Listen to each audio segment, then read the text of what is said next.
What's up guys, TSI DoMiNaToR here again, and today we'll be continuing our playthrough of Assassin's Creed Origins Discovery Tour.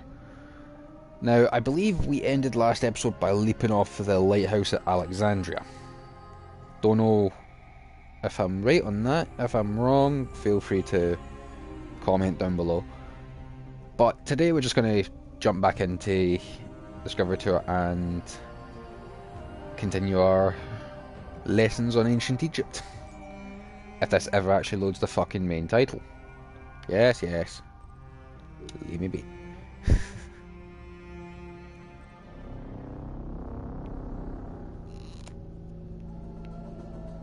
The Lighthouse of Alexandria, otherwise known as the Pharos, was one of the 7 wonders of the world.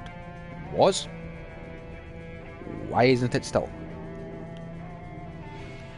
Cellophane was known for its many medical properties and was commonly used as a contraceptive. Like fucking what? There can be only one. Akhenaten put out upon monotheism, the belief in one god. This revolutionary movement was short-lived as it had forced Egyptians to celebrate their gods underground. Wood was so scarce that when a building was abandoned, all wooden parts such as doors and scaffolding were removed to be reused somewhere else. Talk about recycling. The Persians who ruled Egypt in the late period met a match with Alexander the Great, who was welcomed as a saviour and proclaimed pharaoh.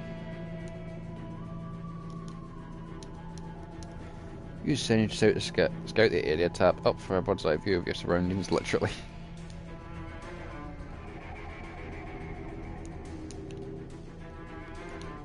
Egypt was home to 2 of the 7 wonders of the ancient world, the Great Pyramid of Giza and the Lighthouse of Alexandria. Yes, we already knew this. Come on. Come on. Let me play, thank you. Oh! I see it put me back up here. There we go.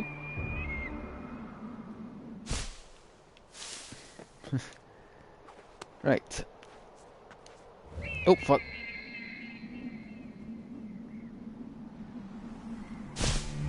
This girl got balls.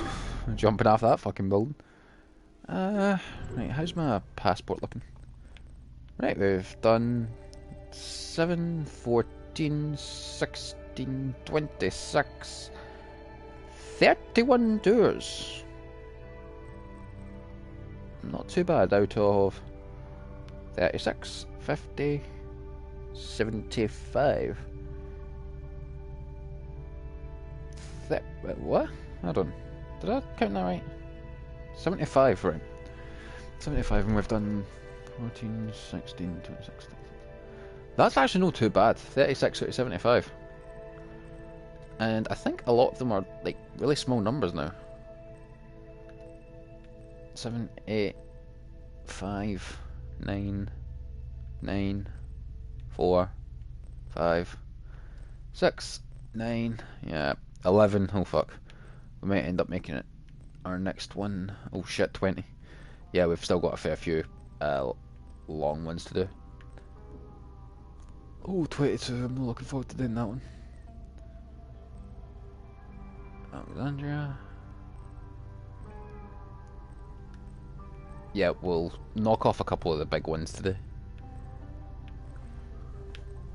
8, 9, 7, 12, 18. Right, so we don't need to worry about the Romans.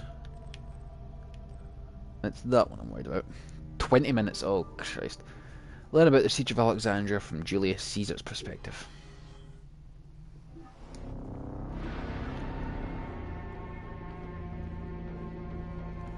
See, I'm thankful this isn't like fucking Odyssey's Discovery Tour where you have to remember shite. Because you get quizzed at the end of it. Well, you can choose to get quizzed at the end of it. Egypt was the first country to end the accolade civilized. Alexander the Great's original sarcophagus was made of gold. Cleopatra's great uncle sold it to pay for an army. It was replaced by one of alabaster or glass. Okay. Learn about the Siege of Alexandria from Julius Caesar's perspective. Welcome to the Siege of Alexandria. Okay. Civil War by Among Julius the Caesar, collection of edition writings attributed to 1574. Julius Caesar are his descriptions of the Siege of Alexandria, the Gallic Wars, and the commentaries on the Civil War. These archives contain information on different campaigns, the wars of Alexandria, Africa, and Spain. Each of them recounts Caesar's military activity from 58 BCE to 45 BCE. Though Caesar's documents remain a main source of information, it's important to note that the perspective is limited. It is necessary for other historical documents to be taken into consideration to provide a better understanding of events. True. What's that old saying, history is written by the victor? The Siege of Alexandria closely relays the events of the Civil War that led up to the event and describes how Caesar was besieged in the palace of the Ptolemies. Other ancient authors have left equally valuable and sometimes contradictory information. Such as? In the events leading up to the Siege of Alexandria, Cleopatra VII and her brother were fighting over control of Egypt. Young King Ptolemy XIII's regent, Pothinus, had firm control over the young pharaoh, and an outmaneuvered Cleopatra soon went into hiding. This set the stage for Pompey's arrival in Alexandria. Having lost his battle against Caesar in 48 BCE, the Roman general turned to his allies, the Egyptians, for safe harbor. But on the advice of Pothinus, Ptolemy XIII had Pompey assassinated in the hopes of earning Caesar's favor. This would turn out to be a most unfortunate decision. You fucked up, boy. Caesar is not pleased. Upon his arrival in Alexandria, Caesar was presented with Pompey's head. The sight of a Roman murdered by Egyptians did not sit well with him. Caesar made his displeasure clear, ordering the return of Cleopatra, and for the siblings to resolve their differences and resume their co-rule of Egypt, as per the will of their father. Neither Pothinus nor Ptolemy XIII wished to accede to this demand. While doing his best to aggravate Caesar, Pothinus secretly plotted against the Roman ruler and sent word for Egyptian general Achilles to bring his 20,000 men to fight on his behalf. While Pothinus plotted against Caesar, Cleopatra made a bold move. And that was concept art of Caesar and Alexandria. Oh. Fuck me, that's a far distance. We need a horse.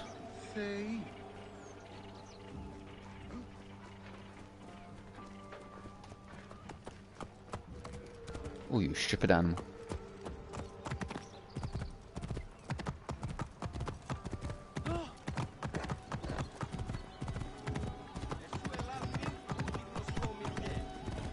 Jesus Christ.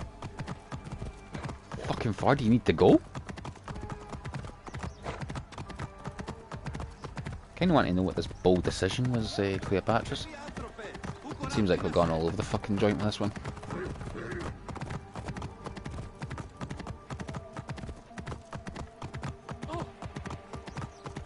Do yourself a favour and move, arsehole.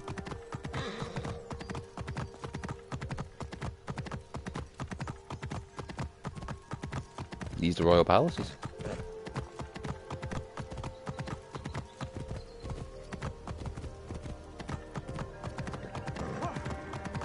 Looks like it.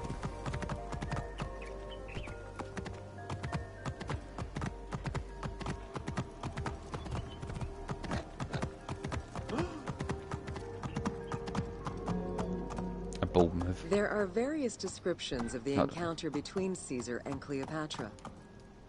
One report states that she snuck into the palace alone at night. Another account claims she was accompanied by an ally and was brought inside the palace wrapped in a carpet bag. Though exactly what happened at this fateful meeting is up for debate, what is known is that Cleopatra met with Caesar and earned his approval. Pothinus and Ptolemy XIII were most vexed with this turn of events. Sorry, Caesar.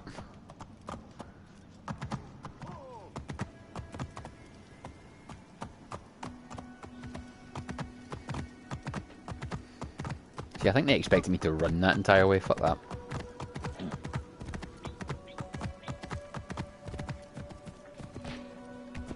Where the fuck is this turret even taking me anymore?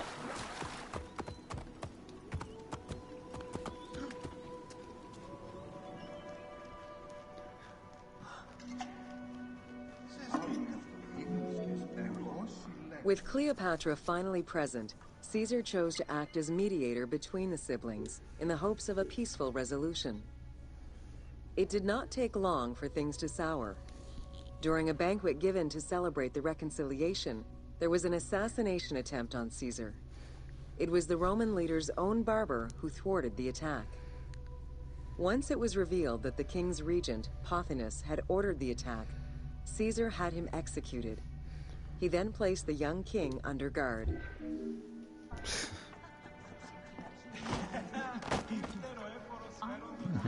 This kid's just fucking wrecking this joint, man. Fuck's going on there? Alright, horsey, I'm leaving you. Fuck, I could probably just make his much progress just by running. Jesus.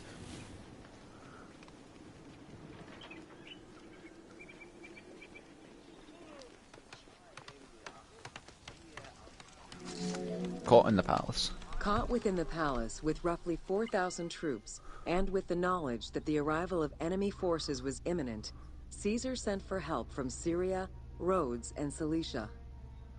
He ordered his men to dig a ditch around the palace and build a wall leading to the harbor. This would ensure Caesar's access to the sea. When Egyptian General Achilles arrived in the city with 20,000 men, the battle for Alexandria began. 20,000 against the Romans. One of the greatest military machines in history, the Romans. Oh, I could easily sell. Oh, that's some fire in the game.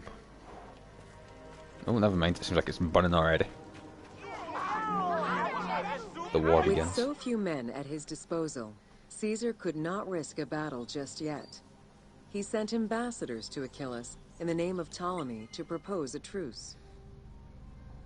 Knowing that the orders did not come from the young king, and angered by the pharaoh's imprisonment, Achilles had the messengers assassinated. With Caesar confined within the palace, Achilles positioned his troops around the city.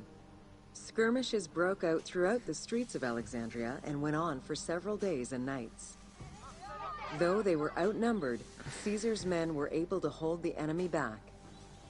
This prompted Achilles' next move: capture the Roman fleet stationed in the harbor. Oh, Christ.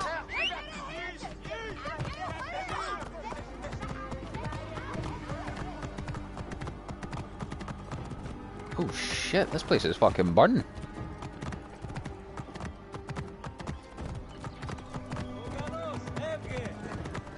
Move, Fanny.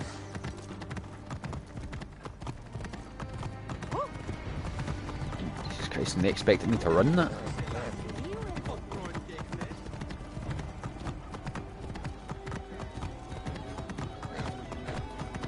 There's another two there that I could have started. No, I just had to choose the fucking longest one, didn't I?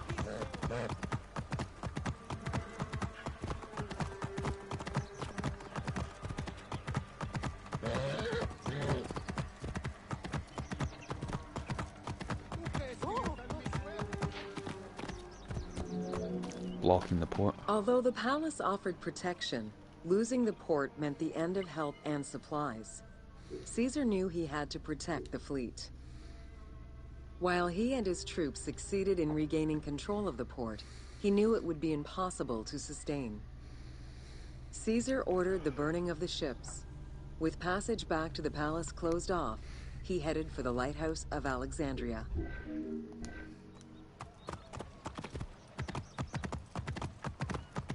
Fuck, I'm just staying on my horse, because chances are I'm going to end up fucking running again, so communication is key. Fighting their way through the Egyptian troops, Caesar and his men eventually reached Pharos Island.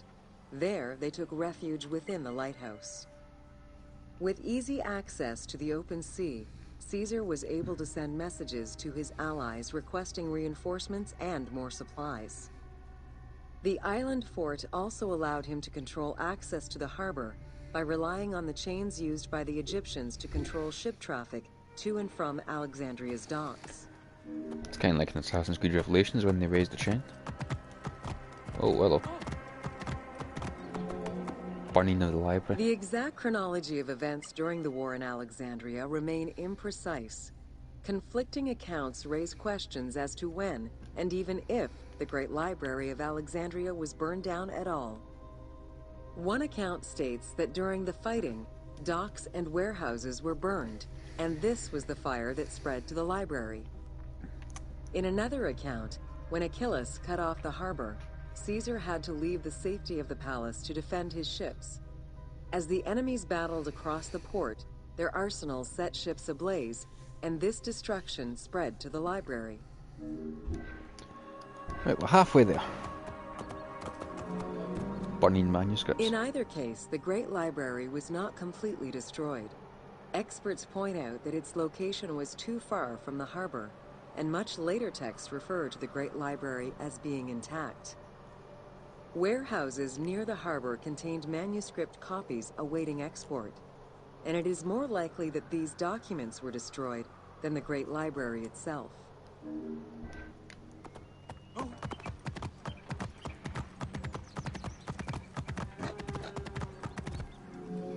Lost knowledge.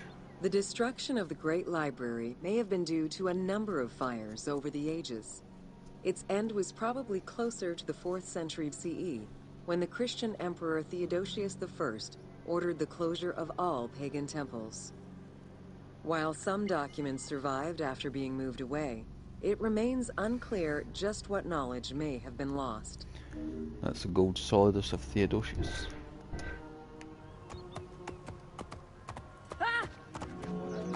Achilles and Ganymede. Where there are accounts of Achilles being in control of the battle against Caesar, it appears that instead Cleopatra's sister, siding with her brother, had him killed and put her ally Ganymedes in his place. Ganymedes. Ganymedes proved a valuable tactician for the Egyptian side. It was his idea to cut Caesar's access to the harbor, thus trapping Caesar at the palace.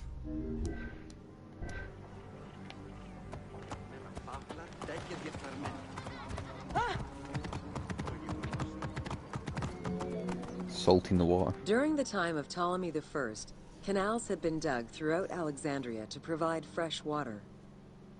Ganymedes had his men take control of these canals. After isolating their own water supply, he had his men pour salt water into the canals and cisterns that led to Caesar's camp.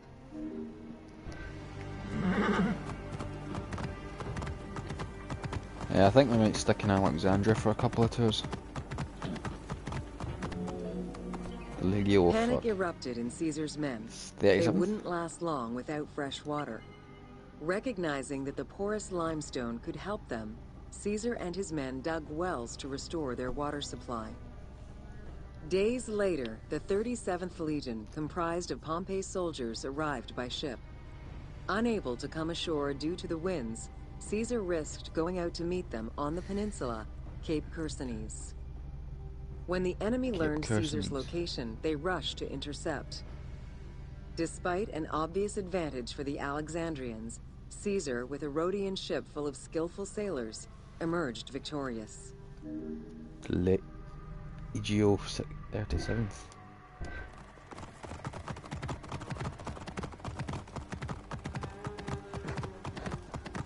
No wonder it said estimated time 20 minutes. It takes you that long to fucking ride from marker to marker. Battle of With help from the Allied ships, Caesar's victory enabled him to push the Egyptians back and secure the lighthouse. Gaining control of Pharos Island sent the Alexandrians into the sea and swimming back to the city. However, Caesar's fortification of the island didn't last long. The enemy regrouped and were set to storm the island. Panic-stricken, in spite of Caesar's encouragement, many of his men then fled their posts, either by ship or jumping into the sea. I noticed we're getting a lot of concept art of this for Ubisoft. Because that was a ship which had sketch.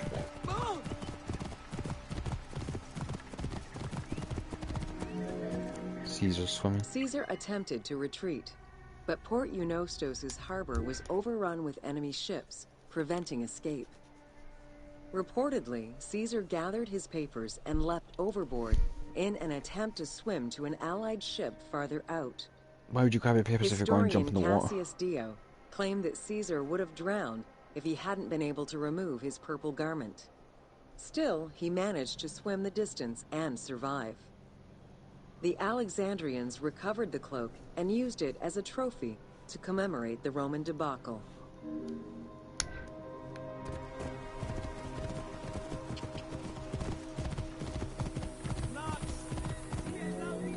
The siege is lifted. Unhappy with Ganymedes and wanting their king restored, the Alexandrians approached Caesar with a compromise. Caesar agreed to release Ptolemy XIII after entreating him to spare the kingdom and remain loyal to Rome. Once freed, however, the king defied the agreement and continued the war. Brick. Ucker gave you a good fucking deal and you ripped him off, huh? You don't make a mug out of a fucking guy who's conquered a fair bit of the world. By this time, a faithful ally of Caesar's, Mithridates, arrived in Egypt, clashing with Ptolemy's troops at Pelusium. Outnumbering the enemy, Mithridates secured the region between Pelusium and Alexandria. Ptolemy, warned of Caesar's ally marching on Alexandria, sent his troops to prevent passage over the river. Didn't work, did it? So we end at the fucking Battle of the Nile. Mithridates warned Caesar in time, and the two groups confronted the armies of Ptolemy in the Delta. In the Battle of the Nile, the Romans gained the upper hand, sending the Egyptians fleeing. In the tumult and panic, King Ptolemy XIII drowned in the Nile.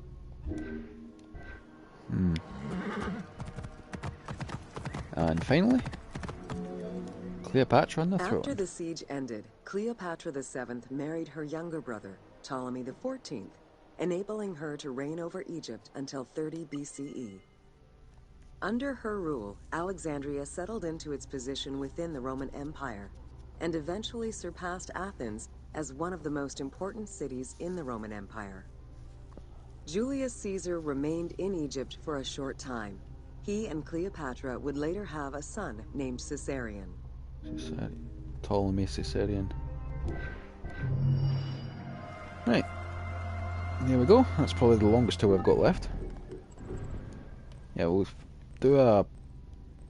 From now on, we'll do a big one and a couple of small ones each episode, because I've got a feeling the bigger ones are just going to fucking keep dragging and dragging and dragging. For example, we've got 21 there, so that'll be the first one we do next time. But we'll do a couple of 3 ones. The Hippodrome. We'll stick in Alexandria and do a couple of small ones, because we've no really gave Alexandria a fair bit of attention. We've done the first tour there in episode 1 and then we left, but Thutmose III conducted 8 campaigns in 10 years. He captured all major cities in Egypt's standards as far as it would ever reach. If you spot a boat, a driver, sit in front, let them sail you across the water. Breathe in, relax, and appreciate your surroundings. I am not that fucking patient.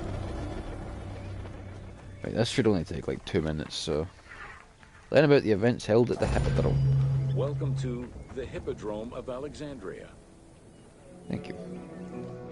The main hippodrome of the city was called the Legeon, in honor of Lagos, the ancestor of the Ptolemies. Seems like the fucking codex reader from Mass Effect. Alexandrians were great lovers of horse racing. They were fascinated by the rivalry of these races. The agon, as it was said at that time, that every competition brought. It was a struggle for glory. Seriously? That's the last sentence you needed? It was a struggle for glory? The most important chariot race was the Tethrypon. Using 4 horses with the quickest harness to the front right, the charioteer would race for 12 laps, with sharp turns at either end of the hippodrome. The victors were crowned with garlands of olive and received prize money, but the most sought-after reward was to be acclaimed by the works of poets, such as Callimachus and Pindar.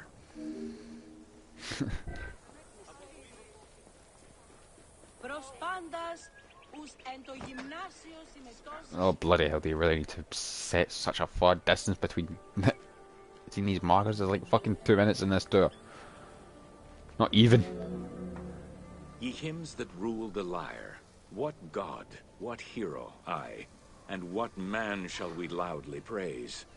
Verily Zeus is the lord of Pisa, and Heracles established Pisa? the Olympic festival, while Theron must be proclaimed The by fuck? reason of his victorious chariot with its 4 horses.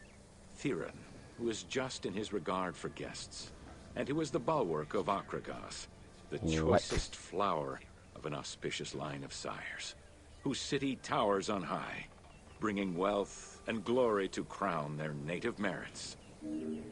Sorry, can I get that in English, please?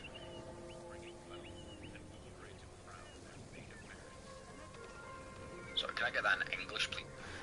Right, that's never been one of my strong things. The fucking like poets. No. I don't do poetry.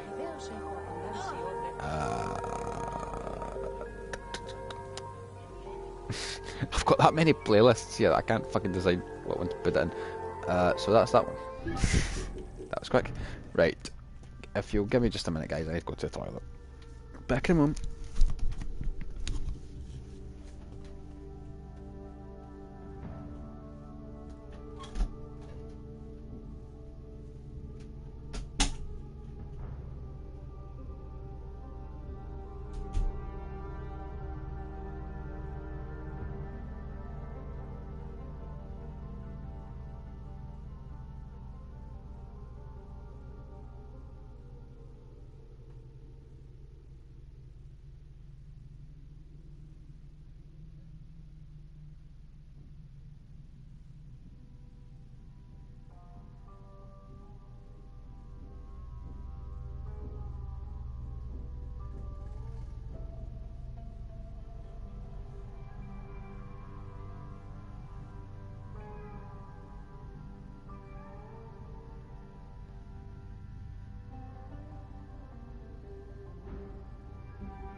Sorry about that, guys. That's me back. Yeah,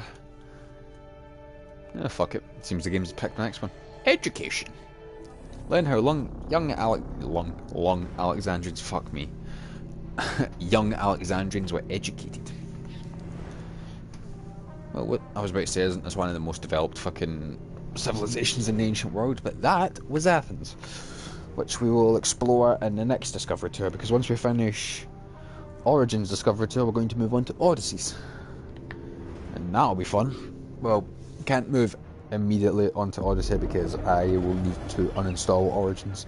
And I am not doing that until I finish the fucking Let's Play on Glitch Hunter. Learn how young Alexandrians were educated. Welcome to Education in Alexandria. So this is just in Alexandria itself. Essential The knowledge. education of young Alexandrians did not differ from the one generally dispensed elsewhere in ancient Greece. At the age of 7, the child was taken in charge by a tutor, who then became responsible for instilling an elementary education, as well as good moral principles. So the parents had fuck all to do with the child's teaching. I see. Sports, but not only. Teaching was generally done outside, in the open air. In the gymnasium, students were taught not only sports, but also topics such as rhetoric, philosophy, music, What the fuck and is poetry. rhetoric? All things deemed essential to one's education at the time. I'm sorry, hold on. Let me just check what the fuck rhetoric is, because I've got no fucking clue what that means. Is this like some kind of ancient field of study? Because I've never heard of rhetoric until I started playing this. Oh, behind the scenes, inclusive gameplay. Both girls and boys are shown attending a class given by one of the rhetoricians of the era. The team made the choice to show both genders attending class within the context of the game world. Even though it is historically inaccurate, the team felt it was not necessary to prioritize historical sexism over inclusive gameplay. Rhetoric is the art of persuasion which, along with grammar and logic, is one of the 3 ancient arts of discourse. Rhetoric aims to study the techniques writers or speakers utilise to inform, persuade, or motivate particular audiences in specific situations. Huh. What was it that I said? Both boys and girls are shown attending a class given by one of the rhetoricians. Rhetoricians? How the fuck do you say that? Hold on, I'm fucking going back and listening to that one again. Here, both girls and boys are shown attending a class given by one of the rhetoricians of the era. There's no The second. team What? made the choice to show both genders attending class within the context of the game world. Even though it is historically inaccurate, the team felt it was not necessary to prioritize historical sexism over inclusive gameplay. Oh, I see. So they were trying to be inclusive. I get that.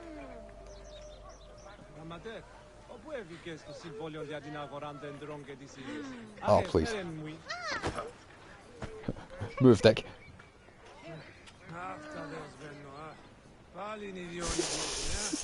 I can be the teacher there, assholes.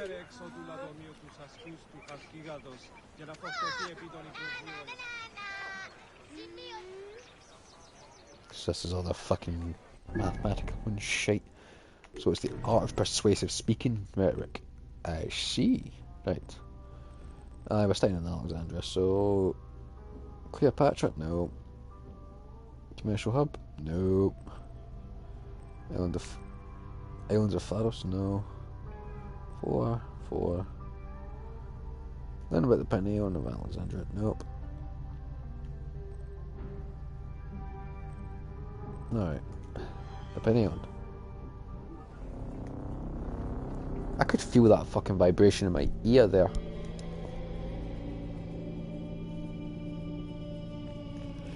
Believe it or not, guys, I was actually tempted to just skip doing a live stream on this channel tonight and just stream on Glitch Hunter because, as I said on my last stream, which I think was a hand in time, I have recently completed Assassin's Creed Chronicles China, and I was very tempted to skip streaming on this channel tonight and just stream tonight on Glitch Hunter to do the first episode of Assassin's Creed Chronicles to start that little spin-off series being completed on the channel, but I decided not to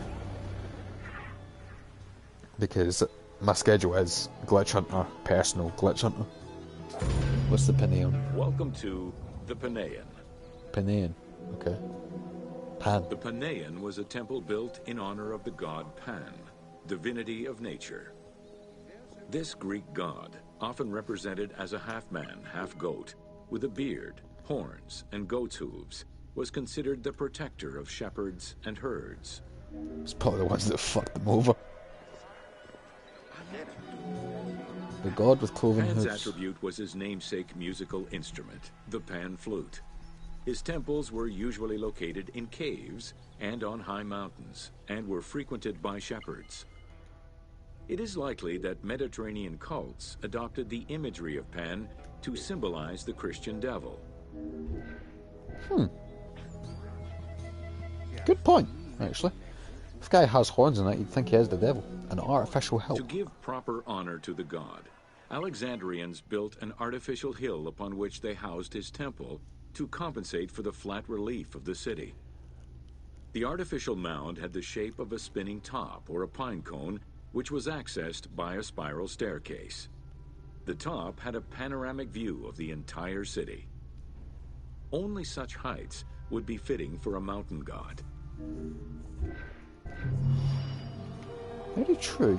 You do have a good view of the whole of Alexandria. Let me just climb up here. Let me see something.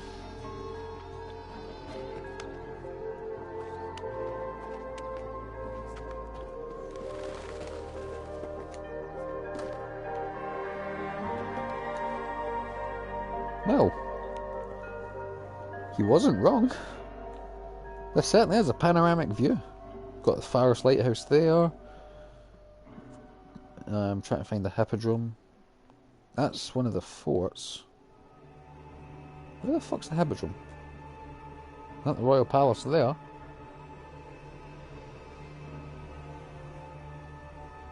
Huh.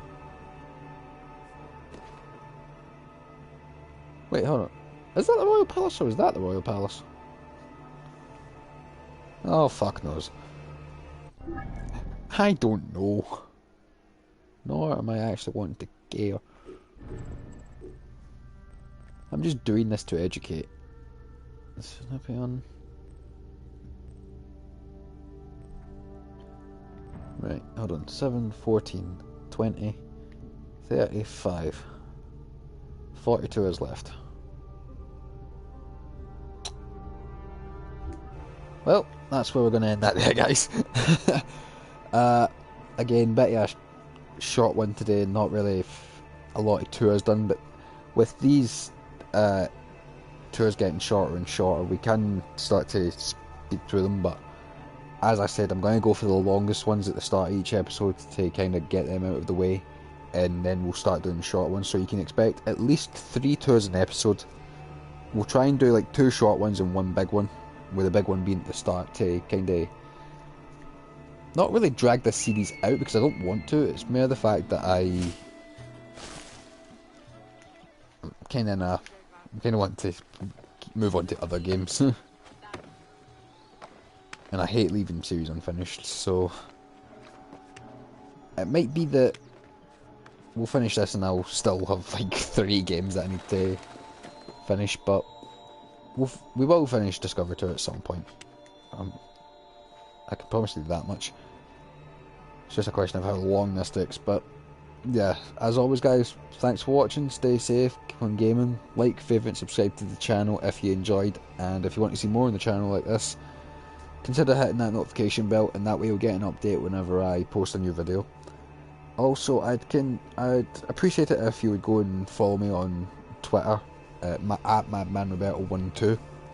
I would have put a 3 there, but Twitter has a username requirement, so well, limit, but yeah, if you go there you'll probably get updates whenever or just like stupid shit that I decide to tweet. Not too sure, but anyways, for me and Sherry here, we'll catch you in the next episode. Bye! Flawless!